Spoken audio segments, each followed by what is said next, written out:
Hello writer, and welcome back to my life. It's Writer Wednesday, the day I give you my tips and advice on the art and the business of writing and tell you how I do what I do as an indie author. Today's question comes to us from patron Gerald Hornsby, who asks whether or not commercialism compromises art. That's a pretty big question with a complicated answer. My TLDR response is that commercialism can compromise art, but it doesn't have to at all. And whether or not it does often depends on when commercialism enters into the thought process. So here's the thing. Throughout history, there are many people who have claimed that commercialism compromises art only because their own work has never been successful. It's a jealousy thing. Sometimes you see it in the debate between traditional publishing and indie authors, where traditionally published authors will say something like, oh sure, you can go the self-publishing route and you can even do well at it if you're willing to compromise on the quality of your work. That's obviously not true. Some indie authors might not care about the craft of their writing, but most do, and you're far more likely to be successful if you invest the time and energy to make your book as good as it can be. As a side note, I think that it's interesting that this criticism about compromising your work comes from an industry where publishers routinely force authors to change aspects of their characters or plots to fit some arbitrary model of what will sell, but that's neither here nor there. However, there is the other side of the spectrum. There are authors or artists of any stripe who insist that because their book has achieved commercial success, that means it is objectively good art. This implies that popularity is a metric of quality, that they couldn't possibly be commercially successful if they weren't producing something of obviously high value. I don't think that's true either. I think you can take a crappy to mediocre product with very little inherent value or worth, a minimum viable product, if you will, and with clever, if ethically questionable marketing, sell enough of it to make yourself a decent living, or even a very good living. Even without snazzy marketing, if you happen to get lucky, publish something at the right place at the right time that people don't even know they're looking for until they see it, that can lead to success as well. So this starts to lead us off into some pretty existential territory. What does it mean to compromise your art? How can you tell whether you're making decisions for artistic quality or because you're chasing the almighty dollar? And the most important question, and possibly the hardest to answer, is what is good art anyway? But I don't think we need to fall too far down that particular philosophical rabbit hole in order to get an answer to the original question that works for us. If you're asking whether commercialism compromises art, chances are that you're wondering if your concerns about money are interfering with your artistic integrity. And for me personally, the answer to that question can be found in whether your work has a point and a purpose and where commercialism enters into fulfilling that purpose. I've talked about this before, but I think art should have a point. I think you should be trying to create an effect with your art. That effect can merely be to entertain people or make them happy. That's fine. But that impulse also doesn't exist in a vacuum. Like it or not, and I hate to be the one to tell you this, if you create art, you are contributing to the zeitgeist in which you exist. And your contributions will have an effect on the culture and the people who consume your work. Yes, even if you're only trying to entertain. Even if you don't intend to put themes and meaning and a deeper significance in your work, others will find them. Knowing that, I personally think you have a responsibility to take control of the subtextual message in your work insofar as any artist can. And to ensure that even if you're not trying to push a certain idea or message or philosophy on your audience, you're at least not being harmful. So once you've decided what message you're going to put into your creation, your job is now to remove things that detract from that message and add things that contribute to that message. And once you've done that, then your job is to figure out how to make your work as commercial as you can. First, so that you reach as many people as possible with your message, and second, so that you can hopefully continue to produce new art with an even better, more refined message. It's a matter of priority and sequence. If commercialism comes at the beginning of the process or becomes the dominant factor in your decision making, then yeah, your art is probably going to suffer. And let me just say that this is not an indictment of Chris Fox's right to market approach to his career. Because, and this is one thing that people consistently miss in Chris's work, he advises you to start by determining what you want to write and then finding the most commercial way to do it, which is another way of making the same point I'm making in this video. However, the right to market approach is consistently misinterpreted or misunderstood to mean that writers should write whatever will sell, regardless of content, their own connection to the material, or the unwitting harm they may do by unthinkingly throwing tired old messages into their work. That's not Chris Fox's fault. That's the fault of people who read his book and said, oh, I get it, I just need to write military space opera and I'll be a millionaire. Consider that your book has a mission, and the answer to what will compromise your art becomes a lot clearer. Refining your story structure and strengthening your narrative doesn't compromise your art unless it interferes with your mission. Learning and thoughtfully using conventions and standard practices of your genre doesn't compromise your art. Writing a good book doesn't compromise your art unless you obey false and arbitrary restrictions that interfere with your mission. And when it comes to the business side of life, learning how to effectively and honestly market your own work so that you can make a living doesn't compromise your art.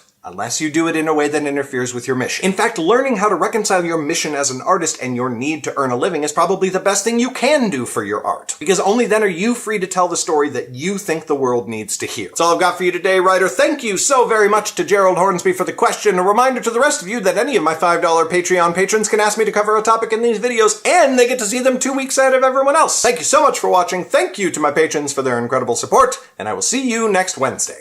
Bye!